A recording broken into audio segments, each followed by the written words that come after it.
चलो शुरू करते हैं। आज हम चार्ज, तो हमारा आज का टॉपिक है चार्ज से। चार्ज क्या होता है और चार्ज की ओरिजिनेशन कहाँ से आई, आज हम उस चीज़ पे बात करेंगे। मैं हूँ सद्दाम बिन कैप और शुरू करते हैं हम आज के इस वीडियो को।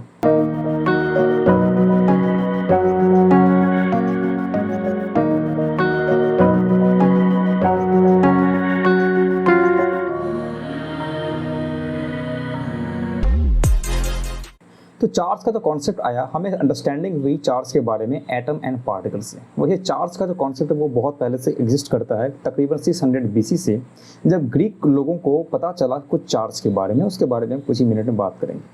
बेसिकली जो चार्ज हमारे दुनिया में एग्जिस्ट करती है वो दो टाइप की चार्ज एग्जिस्ट करती है, एक नेगेटिव चार्ज और एक पॉजिटिव चार्ज। इसकी अंडरस्टैंडिंग हमें एटम से मिलती है, जहाँ पे हम जानते हैं कि इलेक्ट्रॉन्स क्या होती है, एटम के चारों ओर घूमती है और एटम के एक मिड में, एक सेंटर में क्या होती है, शेल होती है, जिसे हम कहते हैं न्यूक्लियस। और न्यूक्लियस में पॉजिटिव और जीरो न्यूट्रल पार्टिकल्स होते हैं, जिसे हम कहते हैं प्रोटॉन। प्रोटॉन में पॉजिटिव चार्ज होता है और न्यूट्रॉन में जीरो चार्ज होता है।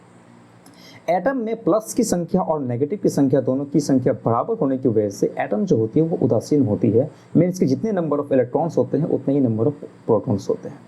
अगर हम चार्ज के बारे में बात करें तो चार्ज एक बहुत ही फंडामेंटल क्वांटिटी है। जैसे कि हमारे पास मास है, मास एक बहुत फंडामेंटल क्वांटिटी। कहाँ से आया हम उसके बारे में अभी डिस्कस नहीं करते हैं।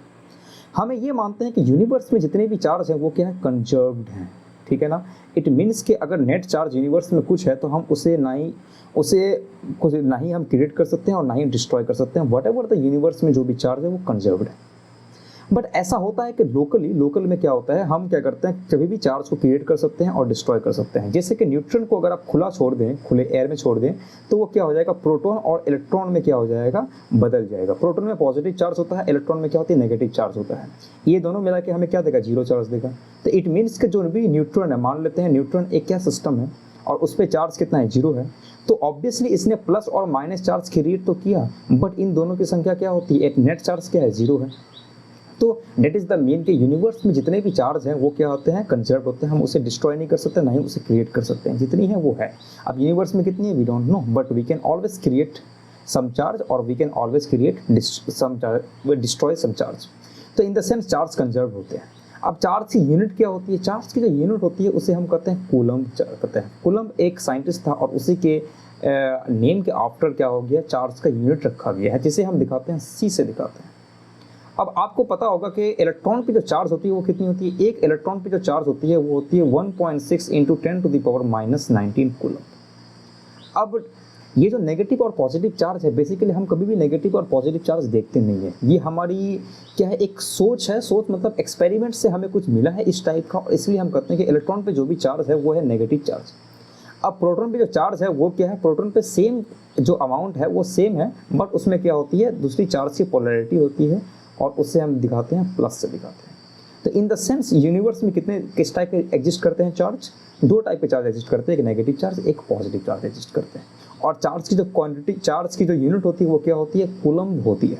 उसी तरह से हमारे पास जो फंडामेंटल पार्टिकल्स हैं, जिस तरह से इलेक्ट्रॉन हो गए, प्रोटॉन हो गए, उसके बाद न्यूट्रॉन हो गए, इनकी जो मासेस हैं, इनकी मासेस क्या है, इनका जो मास है वो कुछ ऐसा है कि इनका जो मास है, सबसे पहला मास है 9.1 × 10⁻31 किलोग्राम, ये इलेक्ट्रॉन का है। प्रोटॉन का है 1.67 × 10⁻27 किलोग्राम, शायद मैं सही लिख रहा हूँ। और सिमिलरली 1.68 × 10⁻27 किलोग्राम क्या होती है, न्यूट्रॉन का। तो न्यूट्रॉन और प्रोटॉन का जो मास है वो लगभग सेम है, और उससे बहुत कम, मतलब कि 1000 टाइम्स कम है किसका, इलेक्ट्रॉन का मास। तो electron is the lightest particle among this proton and neutron. तो 1800 तक हमें जो है सिर्फ अंदाज़ा था कि यहाँ पे यूनिवर्स में ये तीन फंडामेंटल पार्टिकल एग्जिस्ट करती हैं, और अगर इन तीनों फंडामेंटल पार्टिकल से आप जितने भी पीरियोडिक टेबल में देखते हैं, क्या होता है, वो जितने भी पीरियोडिक टेबल में आप कंपाउंड देखते हैं, एलिमेंट्स देखते हैं, वो सब इनसे बना है। बिकॉज ये क्या करते हैं, एटम को बनाते हैं, और एटम से क्या होती है, डिफरेंट एटम के जो कन्फिगरेशन है वो क्या होता है, डिफरेंट एलिमेंट्स देते हैं। बट जब लोगों ने और भी ज़्यादा साइंस को जाना, फिजिक्स को अंडरस्टैंड किया, तो उन्होंने ये देखा कि इनके साथ साथ और भी सब एटॉमिक पार्टिकल्स, डिफरेंट सब एटॉमिक पार्टिकल्स में से मोर देन 100 सब एटॉमिक पार्टिकल्स क्या करते हैं, एग्जिस्ट करते हैं। बट उनमें से ये जो कुछ खास हैं जो हर जगह एग्जिस्ट करते हैं, इनमें से क्या होते हैं, कुछ क्वार्क्स होते हैं, कुछ लेप्टॉन्स होते हैं, और कुछ क्या होते हैं, हेड्रॉन्स होते हैं, और कुछ उसे हम कहते हैं कुछ बोसॉन्स होते हैं। ठीक है ना। तो ये जो है क्वार्क, जिससे हर एक चीज़ बना होता है, ठीक है। क्वार्क्स आपको बनाता है हेड्रॉन्स एंड सो ऑन। तो क्वार्क्स हुआ, लेप्टॉन्स हुआ और बोसोन्स हुआ, ये दुनिया में एग्जिस्ट करते हैं और इनसे बहुत डिफरेंट पार्टिकल्स बने हैं जिसको हम लोगों ने ऑलरेडी इस्टेब्लिश कर दिया है। इसमें आती है क्वार्क्स में। क्वार्क्स 6 टाइप के होते हैं, up quark, charm quark, top quark, down quark, strange quark, bottom quark. फिर आती है आपके बोसोन्स आते हैं। उसमें से बोसोन्स में होते हैं ग्लूऑन्स, फोटॉन्स। फोटॉन्स मतलब light, Z bosons, W bosons, इसके बारे में हम बाद में देखेंगे। और लेप्टॉन्स, क्योंकि हमने अभी देखा कि इलेक्ट्रॉन की जो मास होती है वो बहुत ही छोटी होती है और उसी के बेसिस पे हम देखते हैं इसमें चार्ज पे नेगेटिव होता है। तो इलेक्ट्रॉन्स, मुऑन्स एंड टाउ, ये क्या है, तीनों एक ही फैमिली के हैं। उसी तरह से neutrino, electron, neutrino, muon neutrino, tau neutrino, ये सब तीनों एक ही फैमिली के हैं, ठीक है ना। और ये क्या होती है, चार्जलेस होती है, ठीक। तो ये हो गई लेप्टॉन फैमिली की, ये बोसोन फैमिली के हो गए और ये क्वार्क फैमिली के हो गए। और ये हो गए हिग्स, जहाँ से हर एक ऑब्जेक्ट के पास मास आ जाए। मीन्स कि इलेक्ट्रॉन के पास जो मास है वो मास क्यों है, वो because of the Higgs field. उसके बारे में हम फिर कभी चर्चा करेंगे। तो जितनी भी चीज़ें आप पीरियड टेबल में देखते हैं वो because of the fundamental particles, electron, proton, neutron. और इलेक्ट्रॉन, प्रोटॉन और न्यूट्रॉन ये भी क्या होती है, किसी से मिलकर बना है। Electron is a fundamental particle but proton किसी से मिलकर बना है। और वो सबसे मिलकर कौन बना है, वो क्वार्क्स है जो इनको बनाया है। उसके बारे में हम चर्चा फिर बाद में करेंगे। चार्ज एक क्या है, कैसी क्वांटिटी है, क्वांटाइज्ड क्वांटिटी है। क्वांटाइज्ड मतलब क्या होता है, चार्ज जो होती है नेचर में कैसे एग्जिस्ट करती है, एक इलेक्ट्रॉन चार्ज होगा, 2 इलेक्ट्रॉन चार्ज होगा, 3 इलेक्ट्रॉन चार्ज होगा, वो इस टाइप में एग्जिस्ट करती है। अगर आप बोलें क्या फ्रैक्शन एग्जिस्ट करता है, बिल्कुल नहीं। हाफ, 1/3 इस टाइप के चार्ज एग्जिस्ट नहीं करते। एग्जिस्ट करने का मतलब ये होता है कि अगर आप इलेक्ट्रॉन को देखें उस पर एक चार्ज है, प्रोटॉन पे एक चार्ज है, ठीक है। लेकिन अगर हम जो इससे मिलके बना है, जैसे प्रोटॉन को बनाने वाला क्या है, क्वार्क्स है, तो इस पर अगर हम चार्ज की बात करेंगे, इस पर 2/3 चार्ज होता है, इस पर 1/3, इस पर भी 2/3 चार्ज होता है, इस पर भी 2/3 चार्ज होता है, इस पर -1/3 चार्ज है, इस पर भी आई थिंक -1/3 चार्ज है। तो जैसे कि ये सब जो चीज़ें हैं वो आपको नेचर में ऐसे एग्जिस्ट नहीं करता है, ये मिल के एग्जिस्ट करता है। मीन्स कि एक अप क्वार्क, 2 डाउन क्वार्क, या फिर एक अप क्वार्क, एक चार्म क्वार्क, एक स्ट्रेंज क्वार्क, ये सब मिलके क्या करते हैं, इंटीजर टाइप के चार्ज देते हैं। मीन्स कि 1, 2, 3, 4 देते हैं। तो आप जो भी नेचर में एग्जिस्ट करता है वो सिर्फ एक क्या होता है, integer multiple of charge exist करता है, नहीं कि ऐसा कि फ्रैक्शन चार्ज एग्जिस्ट करता है। बट ये जितने भी पार्टिकल्स आपको बने हुए मिलके बने हुए हैं, जैसे प्रोटॉन्स आपका हुआ, न्यूट्रॉन्स हुआ, और भी डिफरेंट एलिमेंट्स, वो क्या करते हैं, वो इस टाइप के फ्रैक्शन ऑफ चार्ज से मिलके बने हुए हैं। और उनको हम ये जो क्वार्क्स है उनको आप डायरेक्टली ऑब्जर्व नहीं कर सकते। अब अगर हम चार्ज के ओरिजिन की बात करें तो चार्ज का ओरिजिन सबसे पहले कहाँ से आया, वो आया ग्रीक से आया, ठीक है ना। 600 BC में जब लोगों को ने किसी भी 2 सॉलिड ऑब्जेक्ट्स को रगड़ा, ठीक है ना, तो उसने सॉलिड ऑब्जेक्ट्स को रगड़ लिया और फिर उसके बाद छोटे छोटे जो कुछ और डिफरेंट उन्होंने ऑब्जेक्ट लिया और इनमें से दोनों में से किसी भी एक ऑब्जेक्ट को इनके पास ले गया तो वो क्या करते हैं, इन पे अट्रैक्ट हो गया। एक एग्जांपल की बात हम करते हैं, आप नहा के आते हो, बाल को कंघी से रगड़ो, उसके बाद उस कंघी को ले जाके कुछ छोटे छोटे पीसेस ऑफ पेपर पे रगड़ो। क्या होता है कि के पास ले जाओ, क्या होता है कि वो छोटे छोटे पीसेस हैं वो इस कंघी के साथ चिपक जाएंगे। तो अब बेसिकली ऐसा क्या होता है कि कुछ चिपकते हैं, अभी मैं बताता हूँ कैसा होता है, लेकिन वो चिपक जाते हैं। तो इससे लोगों ने ये पता लगाया कि अच्छा कुछ ना कुछ है, क्योंकि अगर मैं कंघी को किसी कागज़ के पास ले जाऊँ तो ऐसे वो चिपकेंगे नहीं, पर मैं अगर बालों के साथ रगड़ूँ तो ऐसा क्या होता है कि वो चिपक जाते हैं। तो इसका आंसर है कि बेसिकली जब आप एक पेपर लेते हैं तो पेपर में क्या होता है, जितने भी चीज़ें हैं, यानी चाहे आप हों, मैं हूं, जितने भी चीज़ें हैं उसमें क्या होती है, हमेशा इलेक्ट्रॉन प्रोटॉन से मिलकर बने हैं, बहुत सारे एटम्स होते हैं। तो ये जितने भी इलेक्ट्रॉन्स होंगे या पॉजिटिव चार्जेस होंगे तो वो हमेशा हर जगह फ्लोट करते रहेंगे, आपको दिखाई देगा नहीं वो सब, ठीक है। तो इसमें जो है इलेक्ट्रॉन और प्रोटॉन की जो संख्या है या पॉजिटिव चार्ज की संख्या क्या होती है, बराबर होती है। और हमें लगता है कि ये जो पेपर में कोई चार्ज नहीं है, ठीक।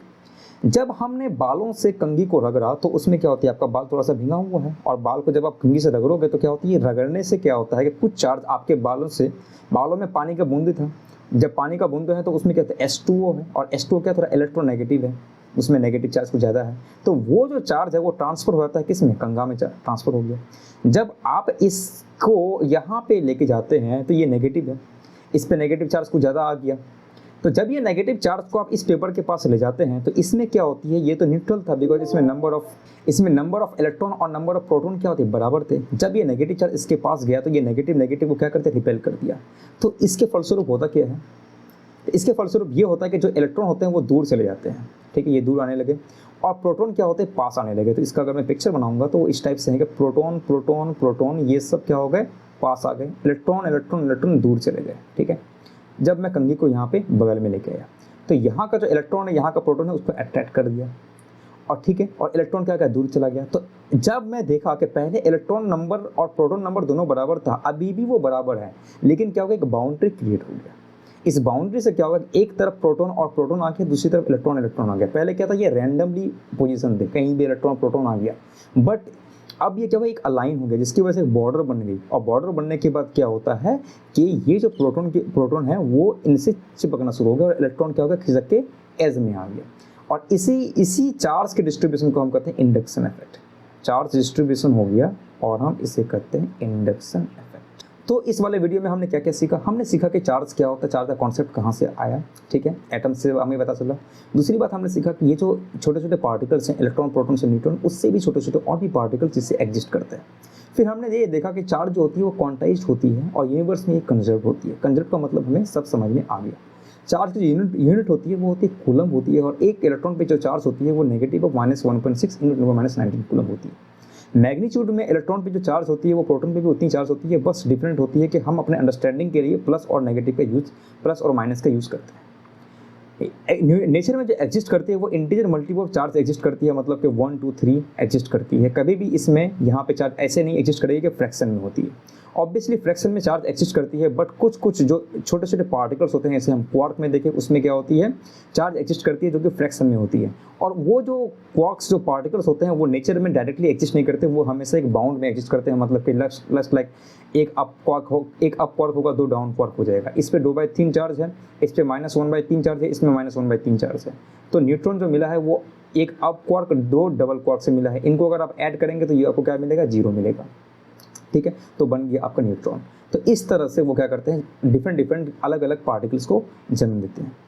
हमने ऑरिजिन देखा, ऑरिजिन कहाँ से मिला, ऑरिजिन हमें ग्रीक मिला और 600 BC पूर्व मिला, जब उन्होंने क्या कर दिया, जब लोगों ने, उस जमाने के लोगों ने क्या किया, 2 सॉलिड ऑब्जेक्ट्स को, जैसे ग्लास रॉड और वूल को रगड़ा, तो उन्होंने देखा कि एक जो ऑब्जेक्ट है वो कुछ अलग तरह का बिहेव करता है, दूसरा ऑब्जेक्ट भी अलग तरह का बिहेव करता है। जब हम उसको कोई अलग ऑब्जेक्ट के पास ले जाते हैं तो वो क्या करते हैं, चिपक जाता है। और ऐसा ही हमने देखा है कि जब हम अपने बालों से कंघी को रगड़ते हैं नहाने के आने के बाद, तो हम देखते हैं कि कुछ छोटे छोटे कागज़ के टुकड़े हैं वो कंघी से चिपक जाते हैं। ऐसा क्यों होता है? और हमने ये देखा कि बिकॉज कोई भी जो पार्टिकल्स हैं, कोई भी आप सब्सटेंस देख लें, वो बेसिकली बना किससे है, एटम से बना है। एटम्स में इलेक्ट्रॉन और प्रोटॉन चार्ज होता है। तो जब आपके ने उस कॉम को रगड़ा अपने बालों से, तो बालों में क्या था, पानी था। तो पानी की छोटी छोटी बूंदी थी, वो क्या होगी, ज़्यादा इलेक्ट्रोनेगेटिव हो गई, या फिर उसमें इलेक्ट्रॉन नेगेटिव चार्ज ज़्यादा ट्रांसफर हो गए, जिससे क्या होता है कि आपकी कंघी में नेगेटिव चार्ज ज़्यादा आ गया। जब आप उस नेगेटिव चार्ज को आप कागज़ के पास ले जाते हैं तो वो क्या करता है, पॉजिटिव चार्ज को उसके अट्रैक्ट करता है और नेगेटिव चार्ज क्या होता है, एज में चले आता है। और इसी वजह से जो कागज़ का सिर्फ एक टुकड़ा होता है, वो एक कोना जो होता है वो क्या कर लेता है, इससे अटैच होता है, और दूसरा कोना क्या होता है, उससे थोड़ा सा दूर रहता है, ठीक है। तो इस टाइप के डिस्ट्रीब्यूशन को हम क्या कहते हैं, इंडक्शन इफेक्ट कहते हैं चार्ज का। तो आई होप ये समझ आ गया होगा आपको। अगर ये समझ में आ गया होगा तो आप प्लीज़ मेरे वीडियो को लाइक करें, शेयर करें और सब्सक्राइब करें। तो अगली वीडियो में हम बात करेंगे कि फोर्स क्या होता है।